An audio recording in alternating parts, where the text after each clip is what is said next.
बिस्मिल्लाहिर्रहमानिर्रहीम। जी welcome to my channel computer courses online. तो आज लेक्चर नंबर 10 आपके साथ शेयर करना है, जिसमें हमने टेबल ऑलरेडी स्टार्ट किया हुआ है। तो टेबल इंसर्ट करना, ठीक है, उसकी सेटिंग चेक करना, तो आज उसका दूसरा पार्ट है। तो चलिए बिना टाइम ज़ाया किए उसको स्टार्ट करते हैं। वर्ड को ओपन कर लें सबसे पहले, ठीक है। इंसर्ट में जाना है, आपने टेबल में जाना है, इंसर्ट टेबल करना है।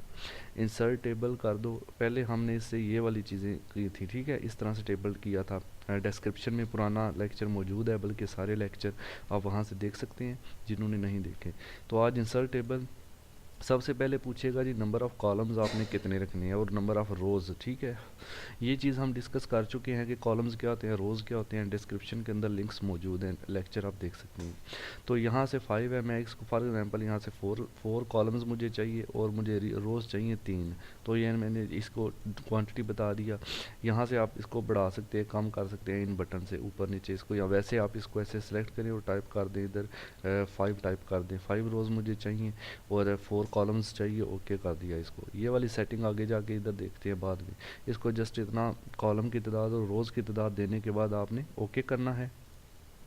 तो जो आपने दिया था कमांड, उसके मुताबिक देखो 1 2 ये तीसरा और ये चौथा, 4 कॉलम आपके पास आ गए। इसी तरह रोज़ 1 2 3 4 और ये पाँचवीं, ठीक है, 5 रोज़ हमारे पास आ गई।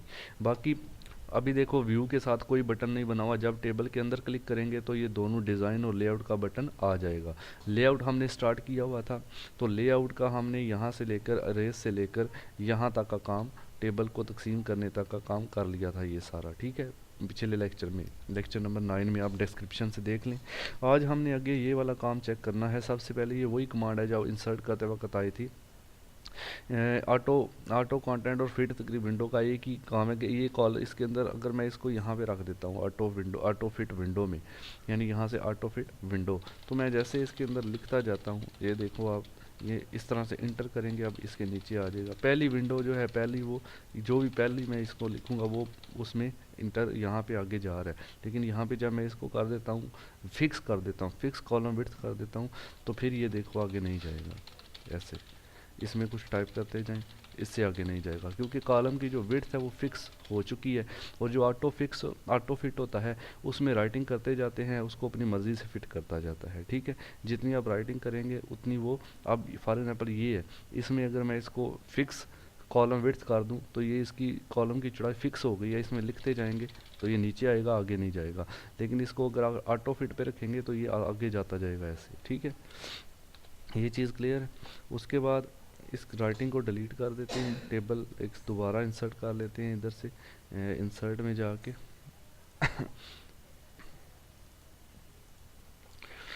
उसके बाद आगे आ जाए। ये आपको समझ आ गई है कि ऑटो फिट और ऑटो फिट दोनों एक ही चीज़ हैं। यानी तकरीबन क्या करते हैं कि जो राइटिंग आप लिखते जाते हैं वो साथ साथ कॉलम की चौड़ाई बढ़ती जाती है। लेकिन अगर फिक्स कर दी जाए विड्थ तो फिर कॉलम की चौड़ाई फिक्स हो जाती है और उसके नीचे राइटिंग ऑटोमेटिकली आती जाती है, ठीक है, क्लियर। उसके बाद हाइट और इसकी विड्थ, हाइट और विड्थ मैंने आपको बताया था, हम सेल की किसी भी सेल की इधर से जैसे चेंज कर सकते हैं, किसी कॉलम की चेंज कर सकते हैं ऐसे, ठीक है। लेकिन अगर आप चाहते हैं इन दोनों को सिलेक्ट कर लें, अगर आप इधर से करना चाहते हैं 0.19 है, अगर मैं इसको ऐसे सिलेक्ट करता हूँ, ठीक है, इधर क्लिक करें कंट्रोल+A सिलेक्ट ऑल हो जाता है, तो इसको मैं 0.25 कर देता हूँ, तो आप देखेंगे थोड़ी सी उसकी विड्थ में, हाइट में इजाफा हो गया। इसी तरह इसको क्लिक करें, डबल क्लिक कर लें तभी सिलेक्ट हो जाता है, 0.3 कर देता हूँ मैं, तो ये इसकी विड्थ इस तरह हो जाएगी। यहाँ इन बटन से भी आप इसकी विड्थ को कम ज़्यादा कर सकते हैं, ठीक है, ऐसे। इसी तरह सेम इसकी विड्थ, ये हाइट थी, ये विड्थ है, इसी तरह विड्थ का काम है 1.3 है, आप इस पूरे को सिलेक्ट करो 1.0 कर दो, तो ये देखो इसकी विड्थ में चेंजिंग आ जाएगी चौड़ाई में, ठीक है। यहाँ 1.4 कर दो, इस तरह हो जाएगी। तो आप इधर से भी ये यूज़ कर सकते हैं, ठीक है। या फिर सिंपली आपने अगर मैनुअल करना है तो आप ऐसे इसको पकड़ के इसकी हाइट वेट अपनी मर्ज़ी से कर सकते हैं आप। ये मैंने दो चीज़ें सेलेक्ट की हैं, लेआउट में जाके मैं इसकी विड्थ को ऐसे कम ज़्यादा कर सकता, इन दो रोज़ की होगी, ठीक है। तो ये हाइट और विड्थ होती है इसकी कॉलम की, रोज़ की और कॉलम्स की। उसके बाद डिस्ट्रीब्यूशन रोज़ और डिस्ट्रीब्यूशन कॉलम्स। ये देखो अभी मेरा जो है फॉर एग्जांपल ये मेरा कॉलम इतना है, उसके बाद ये इतना है, ये रो मैंने थोड़ी सी ओपन कर दी, ये थोड़ी क्लोज कर दी।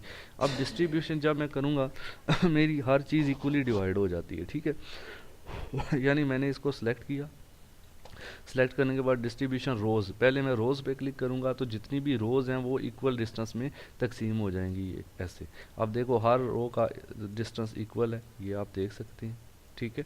कितना है वो यहाँ पे आपको विड्थ नज़र आ जाएगी, हाइट इसकी ये 0.49 है सबका। अब इसी तरह इसको सेलेक्ट करूँगा, अभी देखो ये कॉलम तंग है, ये कॉलम चौड़ा है, फिर ये ज़्यादा चौड़ा है। जब मैं इसको ऐसे सेलेक्ट करूँगा, इधर आपको कॉलम की विड्थ क्या नज़र आ रही है, 2.3, ठीक है। तो सब की सेम हो जाएगी, यानी इसको मैं सिलेक्ट करता हूँ, जैसे ही डिस्ट्रीब्यूशन कॉलम पे क्लिक करता हूँ तो ये देखो सारे कॉलम की जो विड्थ है वो 1.3 हो गई है, सब की सेम हो गई है, ठीक है। यानी वो खुद एडजस्ट कर देता है, अब हर रो बराबर है साइज़ में और हर कॉलम साइज़ में बराबर है, ठीक है। अगर आपका टेबल जो है वो ख़राब है, चौड़ा है, कोई लाइन चौड़ी है, कोई रो चौड़ी नहीं है, कॉलम इस तरह है, तो इस तरह से आप पूरा टेबल सेलेक्ट करें, पहले डिस्ट्रीब्यूशन रो कर लो, फिर कॉलम कर लो, आपका टेबल सेट हो जाएगा रोज़ के लिहाज से भी और कॉलम्स के लिहाज से भी। ठीक है जी। उसके बाद नेक्स्ट ऑप्शन ये आता है हमारे पास अलाइनमेंट का, बहुत ही अच्छा। यानी सबसे पहले फॉर एग्जाम्पल इधर मैंने कुछ टाइप किया, जैसे मैंने ए टाइप किया। अब इसकी अलाइनमेंट से क्या मुराद है, इसको थोड़ा सा बड़ा कर लो आप लोग। अभी देखो ये टॉप पर है और लेफ्ट साइड पे है, ये टॉप लेफ्ट का बटन है, इसको क्लिक किया टॉप लेफ्ट पे चला गया, इसको क्लिक करेंगे टॉप सेंटर पे आ जाएगा, ठीक है ऐसे। इसको क्लिक करेंगे टॉप राइट पे आ जाएगा, नीचे बता भी रहा आपको ऐसे। नीचे वाले को क्लिक करेंगे सेंटर राइट हो जाएगा ऐसे, सेंटर सेंटर हो जाएगा, बिल्कुल चारों तरफ से बराबर हो जाएगा, ठीक है। उसके बाद सेंटर लेफ्ट, बॉटम सेंटर और बॉटम राइट, यानी 6 जगह पे आप अपने टेक्स्ट को रख सकते हैं इस तरह से अरेंज करके, ठीक है।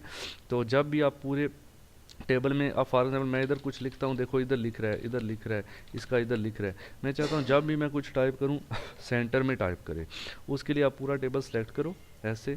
उसके बाद इसको ये सेंटर वाला क्लिक कर दो, जो भी सेटिंग करोगे उसमें आ जाएगा, ये देखो। जैसे ही पूरा टेबल सेलेक्ट करेंगे, इस बटन सेंटर वाले को क्लिक कर देंगे, अब जो भी आप राइट करेंगे वो बिल्कुल इसके सेंटर में राइट होगा ऐसे। अगर आप चाहते हैं कि टॉप सेंटर पे राइट हो, फिर आप पूरा टेबल ऐसे सेलेक्ट करो, सेलेक्ट करने के बाद इस पर क्लिक कर दो टॉप सेंटर पे, फिर जहाँ भी आप राइट करेंगे वो ऑटोमेटिकली टॉप सेंटर में राइट करेगा, ठीक है। यहाँ आपने राइट करने के बाद चेंज करना है, ऐसे सेलेक्ट करो, इसको यहाँ पे क्लिक कर दो, सारी राइटिंग आपकी बिल्कुल सेट हो जाएगी। अगर एक सेल का करना है, इसका करना है, इसमें कर्सर रखेंगे, इधर इसको जिधर सेट करना है उधर हम ऐसे कर लेंगे, इस तरह से आप इसकी सेटिंग ऐसे देखो, जिसमें कर्सर रखेंगे उस पर वर्कआउट होगा ऐसे, वो चेंज हो जाएगा। पूरे टेबल को अगर सेलेक्ट कर लेंगे, फिर जो भी प्रेस करेंगे वो सारी सेटिंग उसके मुताबिक वो एडजस्ट कर देगा ये, ठीक है। ये इसकी अलाइनमेंट थी, बहुत ही ज़रूरी ऑप्शन था इसके अंदर। उसके बाद आगे है ये ऑप्शन, इसको मैं थोड़ा सा फॉर एग्जांपल बाज़ औक़ात हमें टाइम टेबल वगैरह बनाते हुए हम क्या करते हैं, ऐसे कर लेते हैं और ये पूरा सेल में ऐसे सिलेक्ट करता हूँ, देखो इसको मैंने पूरे को सिलेक्ट किया और ये मर्ज सेल पे क्लिक कर दिया, ये हम पहले पढ़ चुके हैं। मर्ज करने के बाद अब मैंने इसको ऐसे किया, अब मैं इधर फॉर एग्जांपल लिखता हूँ, इसके अंदर मैंने लिखना है SUNDAY संडे। अब मैंने इसकी अलाइनमेंट चेंज करनी है, तो ये टेक्स्ट डायरेक्शन होता है, कर्सर को इसके अंदर रखना है जिसके अंदर टेक्स्ट की अलाइनमेंट चेंज करना है, फिर आप टेक्स्ट डायरेक्शन पे क्लिक कर दो ऐसे, ये देखो संडे ऐसे बन गया, ठीक है। अगर आप चाहते हैं एस इस तरफ हो, वाई उस तरफ हो, तो फिर आप इसी को दोबारा क्लिक करो टेक्स्ट डायरेक्शन को, ये देखो चेंज हो गया। इसको जितनी बार आप क्लिक करेंगे ये चेंज करेगा इसको ऐसे, ठीक है। जहाँ सेट करना है वहाँ कर लो, ये है इसमें क्लिक किया, इसको क्लिक करें, ये देखो इसकी डायरेक्शन चेंज हो गई। इस तरह से हम टेक्स्ट डायरेक्शन बटन को यूज़ करते हैं, ठीक है। उसके बाद है सेल मार्जिन। सेल मार्जिन का मतलब होता है कि मार्जिन का मतलब होता है हाशिया देना, सेल से, किसी भी सेल से टेबल के आप कितने डिस्टेंस पे चीज़ को लिखना चाहते हैं वो चीज़ यहाँ पे डिस्कस की जाती है। फॉर एग्जांपल मैंने एक टेबल यहाँ पे इंसर्ट किया, अब इसमें मैं कुछ राइट कर रहा हूँ, आप देख लें, ठीक है। इधर से डिस्टेंस देख लें और इधर से, जब मैं इसमें क्लिक करता हूँ सेल के अंदर और सेल मार्जिन पे जाता हूँ ऐसे, तो पूछेगा टॉप से कितना छोड़ना है, मैं कहता हूँ भाई 0.707 इंचेस छोड़ना है, ठीक है। यहाँ 0.1 मैं इधर लिख दूँ अगर हाथ से, और बॉटम से मैं कहता हूँ फिर 0.1 इंच छोड़ना है, ओके कर दो। तो अब देखो ऊपर से और नीचे से इसने थोड़ा थोड़ा टेक्स्ट को छोड़ दिया, ये मार्जिन होता है, खला होती है, ठीक है। इसमें आप लिख नहीं सकते, तो ये अब इसके अंदर लिखेगा ऐसे, जहाँ भी आप जितना भी लिख लें ऊपर और नीचे से इतना फ़र्क आपका ज़रूर रहेगा, ठीक है, क्योंकि ये मार्जिन दे दिया मैंने इस सेल को। जब मैं मार्जिन पे क्लिक करता हूँ इधर मैं 0.5 अगर टॉप से कर दूँ, टॉप से लेफ़्ट राइट से भी कर सकते हैं, लेफ़्ट पे इतने हैं अभी आप चेंज भी कर सकते हैं। देखो मैं इधर भी 0.5 कर देता हूँ, इधर भी 0.5 कर देता हूँ, यानी टॉप लेफ़्ट बॉटम सारा 0.5 मार्जिन, ठीक है। और ये आप देखें फिर आपकी क्या चेंजिंग नज़र आएगी, बददासा हो जाएगा, ठीक है। तो ये सेल मार्जिन होती है, बहुत ज़्यादा हो गया था 0.5, इतना बड़ा तो सेल ही नहीं है, तो आप मार्जिन सेट कर सकते हैं। वैसे हमें इसकी ज़रूरत नहीं पड़ती, कभी कभार अगर पड़े तो आप यूज़ कर सकते हैं। उसके बाद ये सारे ऑप्शंस के बाद आगे आ जाता है सॉर्ट। सॉर्ट मैंने आपको इधर होम में भी बताया था कि ये सॉर्ट का जो बटन होता है ये तरतीब के लिए होता है, ए से यानी जेड की तरफ, यानी 1 से 10 या 10 से 9 की तरफ डिसेंडिंग ऑर्डर और असेंडिंग ऑर्डर के लिए यूज़ करते हैं। फॉर एग्जांपल मैंने इधर कुछ लिख दिया C D A B C D, sorry S किधर प्रेस हो जाता है, ई फॉर एग्जांपल। अब मैं इसको सिलेक्ट करता हूँ, तो मैं इसको सॉर्ट पे क्लिक करूँगा तो पूछेगा भाई यहाँ से सॉर्ट बाई कॉलम, ठीक है, कॉलम को करना है। टाइप पूछ रहा है टेक्स्ट है, असेंडिंग है डिसेंडिंग, मैं इसको डिसेंडिंग पे कर देता हूँ बस, बाकी कुछ भी ना छेड़ो। डिसेंडिंग का मतलब है नीचे से ऊपर की तरफ, ठीक है। तो इसको ओके कर देंगे तो आप देखेंगे ई ऊपर चला गया, ए सबसे नीचे चला गया, जो सबसे ऊपर चीज़ लिखी हुई थी वो सबसे नीचे चली गई है। डिसेंडिंग का मतलब है नीचे से ऊपर की तरफ। सॉर्ट पे क्लिक करेंगे जब असेंडिंग करेंगे ऊपर से नीचे की तरफ, तो इसकी तरतीब फिर जाके ठीक होती है। इसको सिलेक्ट कर लो, असेंड कॉलम 1 लिख दिया है, इसमें कॉलम कौन सा था 8, और असेंडिंग ये सारा सीधा हो गया, ठीक है। कॉलम 8 तक आपकी सारी असेंडिंग हो गई। यानी सॉर्ट का मतलब है तरतीब होती है भाई, नीचे से ऊपर या ऊपर से नीचे की तरफ, तो ये तरतीब लगाने के लिए यूज़ होता है, ठीक है। इस तरह से आप यूज़ सॉर्ट का बटन कर सकते हैं। उसके बाद फार्मूला है, कन्वर्ट टू टेक्स्ट वगैरह को फिलहाल छोड़ दें, आगे फार्मूला जो हमारा ज़रूरी, ये हम इसमें बेसिकली फार्मूलाज के लिए एक्सेल को यूज़ करते हैं, लेकिन हमारा इसके अंदर एक सम का फार्मूला, फॉर एग्जाम्पल मैंने कहा 2 2 2 2 4 1 जो भी, अब इसके अंदर मैं इनका टोटल करना चाहता हूँ, तो इस कर्सर में इसको रखूँगा और फार्मूला पे क्लिक करूँगा, तो ये देखो सम का पूछ रहा है, सम अबव, इधर ही ओके कर देना है, बस इतना काम है, इसको टोटल करके बता देगा, ठीक है। इसी तरह किसी रो का भी करना है आप वो कर सकते हैं। ये मैंने फॉर एग्जांपल लिख दिया, ऐसे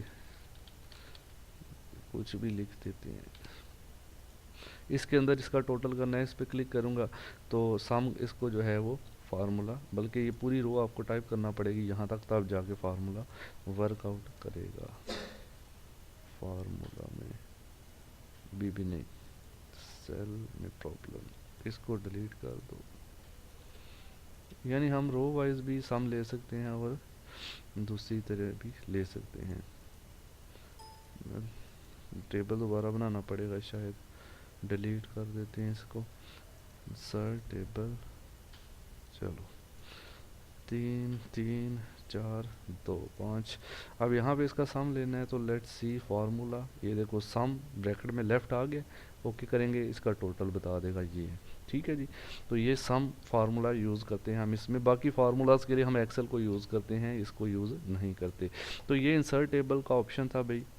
इंसर्ट टेबल के अंदर जो है वो लेआउट का ऑप्शन था हमारा, जिसको हमने इसमें कवर किया। इंसर्ट टेबल में आपको दोबारा बता दूं, इसमें हम क्या करते हैं, इधर मैंने टेबल इंसर्ट करना है, इंसर्ट में जाके इंसर्ट पे, ये टेबल इंसर्ट पे क्लिक करते हैं, नंबर ऑफ़ कॉलम बताते हैं, number of rows for example मैंने 10 कर दिया, इधर फॉर एग्जांपल मैंने 15 कर दिया, ओके, तो वो हमारे पास टेबल आ गया, ठीक हो गया। उसके बाद लेआउट में जाते हैं, लेआउट में ये सारी चीज़ें डिलीट अरेज से डिलीट से लेकर यहाँ तक हमने कवर कर ली हैं इस लेक्चर में, पिछले लेक्चर में वो आपने पिछला लेक्चर भी देख लेना है, ठीक है। उसके बाद इधर है व्यू ग्रिड लाइन का, ये 2 बटन नेक्स्ट लेक्चर में इंशाल्लाह कवर करेंगे।